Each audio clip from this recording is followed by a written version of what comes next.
Questo è un video che non avrei mai voluto fare, però credo sia onesto, doveroso, riconoscere che la verità va sempre rivelata. Allora, è un video anche che mi è sfavorevole per certi versi, però mi duole, io sono una persona che crede all'etica e crede che la democrazia viva di correttezza e di rispetto di tutti. Bene, come me,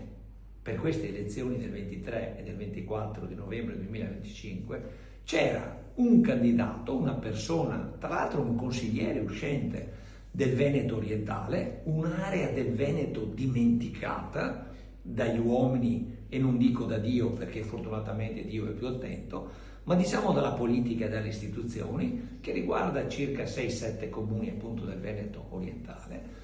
e che aveva come propria figura rappresentante un signore che si chiama Fabiano Barbisan, un imprenditore del settore agricolo.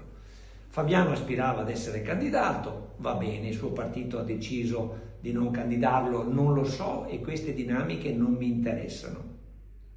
Però lui voleva correre comunque con qualcuno e qualcuno l'avrebbe anche accolto all'interno di liste vicine a lui, o di liste comunque che potessero dare spazio per portare avanti i problemi di quel territorio che altrimenti non è rappresentato. Bene,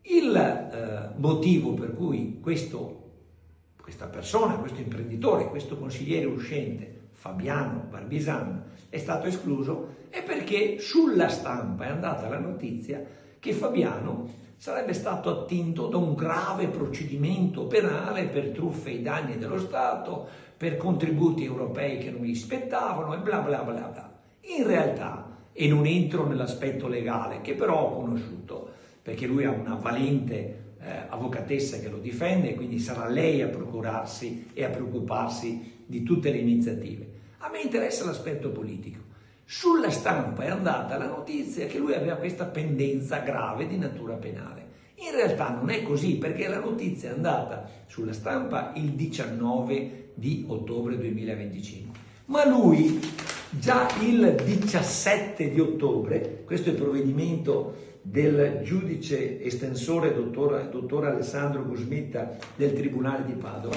il 17 ottobre, e quindi prima che uscisse la notizia, il Tribunale aveva già riformato il decreto del GIP del Tribunale di Padova del 16 luglio 2005 e per quanto lo riguardava lui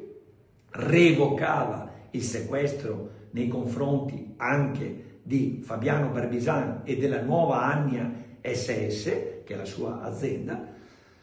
e dispone la restituzione in loro rispettivo favore di tutti i beni in sequestro, ivi compresi i titoli della PAC, della politica agricola comunitaria, o di diritti di aiuto se non sottoposti ad altro minimo. Cioè lui è stato scagionato completamente da una vicenda che è stata utilizzata da qualcuno e sarebbe interessante capire con quali scopi e con quali obiettivi,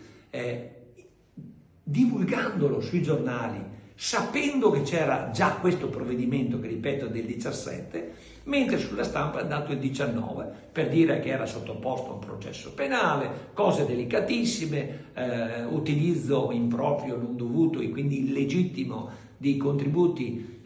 comunitari e quant'altro. Fabiano adesso è esente da ogni implicazione penale, ma è stato escluso dalla competizione. Questa è un'ingiustizia, questo è un qualcosa architettato da qualcuno non solo a danno di Fabiano Barbisan, ma a danno dei meccanismi della democrazia, della partecipazione di chiunque che non abbia ragioni gravi di impedimento che discendono dalla legge, non dalla furbizia dei giornali o di chi li comanda. Questo è il punto. Quindi io sono dalla parte di Fabiano Barbisan, che tra l'altro ha anche idee diverse dalle mie su certe cose, però è una persona impegnata, è una persona che ha dato tanto al Veneto orientale, tantissimo, e le opere che ha realizzato sono fondamentali. Quindi io voglio dire grazie a Fabiano Barbisan per quello che ha fatto, scusarmi io per quelli che maledettamente lo hanno voluto escludere da una competizione elettorale a quale avrebbe avuto il pieno diritto sacrosanto di partecipare, perché quel territorio altrimenti non ha rappresentanza o non ce l'ha a livello di conoscenze, di contatti, di attività che Fabiano Barbisan ha messo in atto nei 5 anni della sua esperienza di consigliere regionale del Veneto.